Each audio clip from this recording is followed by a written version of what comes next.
Hey guys, today we are going to be reacting to Amberlynn Reid's What I Eat in a Day when she is intuitively eating. Let's get into it. Hey guys. But if you want, can we try again? Try again. Oh yeah. So in today's video, I want to do a what I ate today. So my therapist is helping me with my binge eating and she recommends intuitive eating.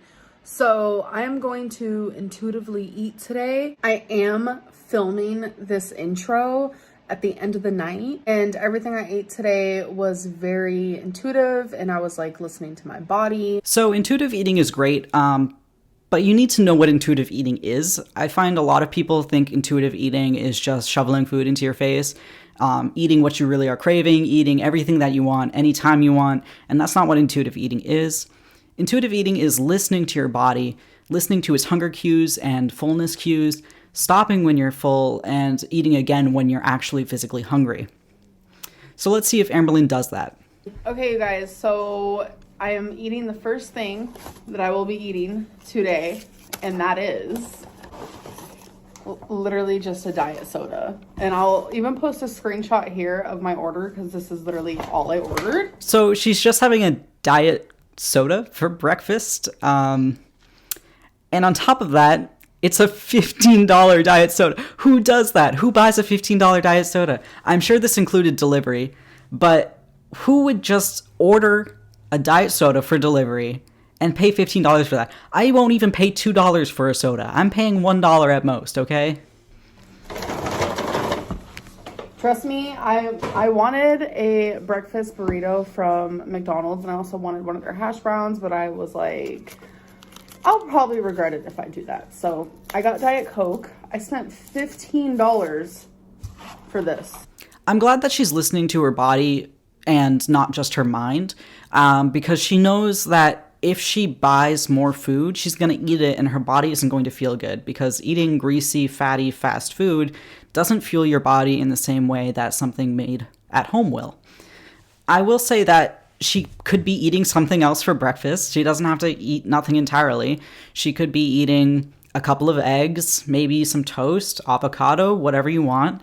I don't think she has to restrict herself to just a diet soda for breakfast. Maybe she's not hungry right now, but if she's going to get hungry later, she might binge later as well because she's had nothing in her system. So I recommend, to prevent binging, you eat small meals throughout the day, consistently and with enough satiating components that you don't feel the need to binge. But I will say that Diet Coke from McDonald's is liquid heaven, so Yeah, I do have to agree. Fountain drinks, the drinks you get at those dispensers are way better than the bottled or canned stuff. So I agree with her there. oh yeah, that's totes worth $15. Was it though? Was it worth $15? It certainly wouldn't be worth $15 for me. So for actual food, I'm just having 2 turkey bacons. So for food, she's actually only having turkey bacon. Turkey bacon is a healthier choice compared to regular bacon, but it's also not very satisfying, I don't find.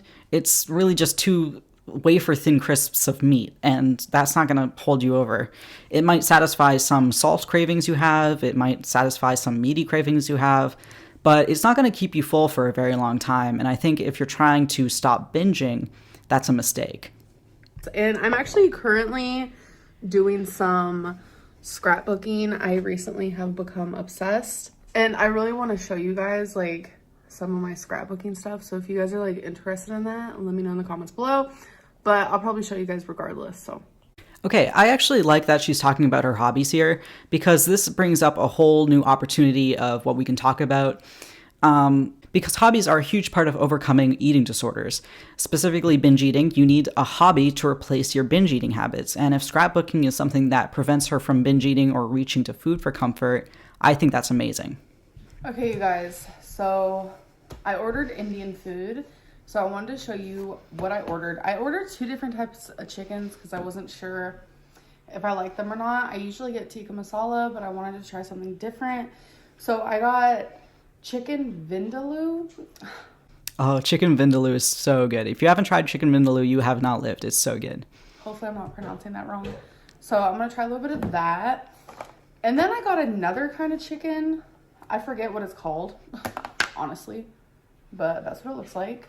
Obviously it comes with basmati rice.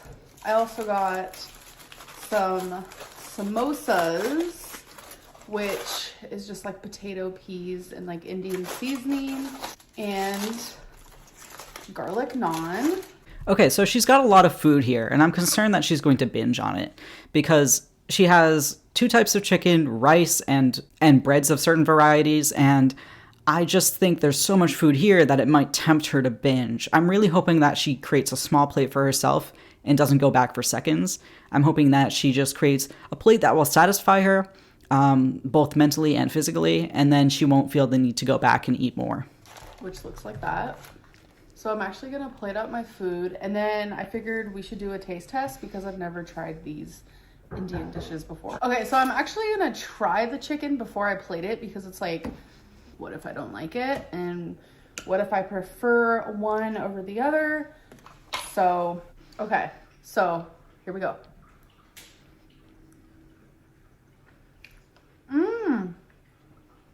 That is so good. And it's not spicy at all, which is kind of surprising because Indian is usually spicy. Okay, so this one is the one I was mainly excited for. So let's see how it tastes.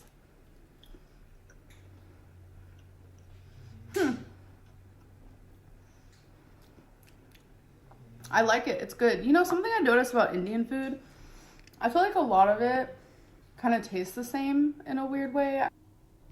Oh, not all Indian food tastes the same. That might be a little racial, but not all Indian food tastes the same. India is a big place. They've got so many different wide varieties of food there. You just eat too much American Indian food, I think. I don't know. It's like all of like the same spices and such. So I already know I love me a samosa moment. So I think she has to be a little careful with how much she's taking bites here and there, because those bites do add up. Obviously, don't be overly concerned about it. It's not the end of the world if you take a couple of bites of food here or there to try it. But she has taken a bite of pretty much everything here, and she's also going to plate more on top of her plate. I'm just concerned about how much she's snacking in between. So I'm about to go eat this. Is it the healthiest choice? No, but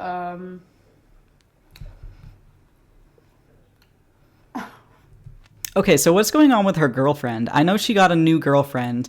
Some people are questioning if it's actually Becky again. I know there's so much drama around that, and I think on Kiwi Farm, someone doxed someone for being her girlfriend, allegedly.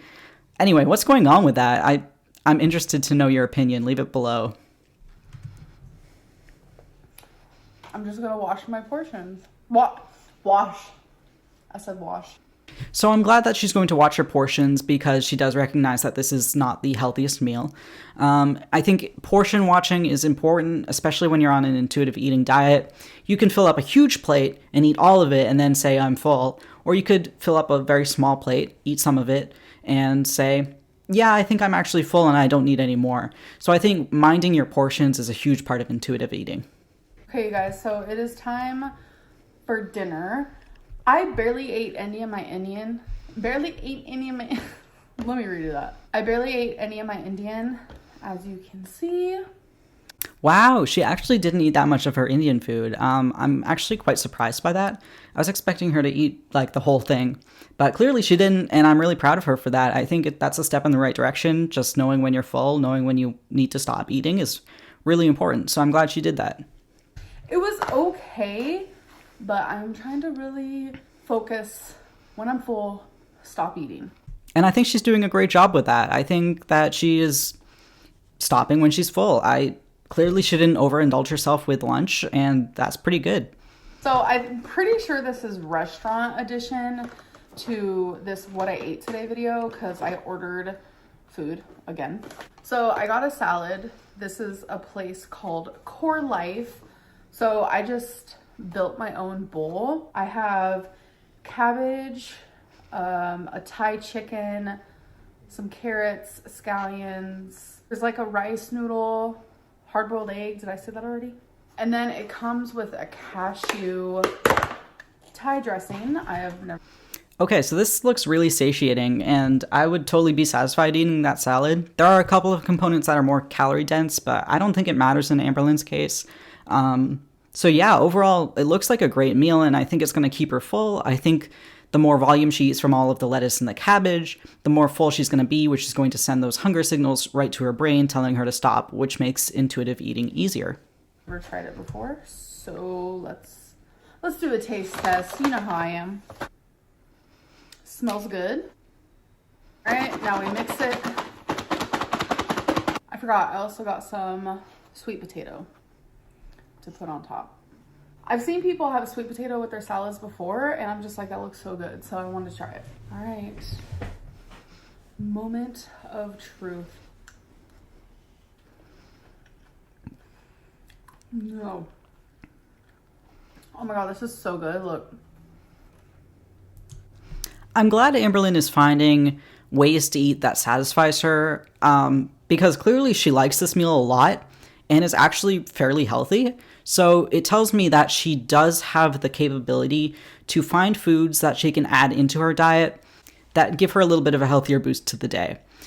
I think that rather than cutting out extreme amounts of food, extreme amounts of like carbs or fats or whatever, isn't the way to go. Instead, you add in more high volume, low calorie dense foods.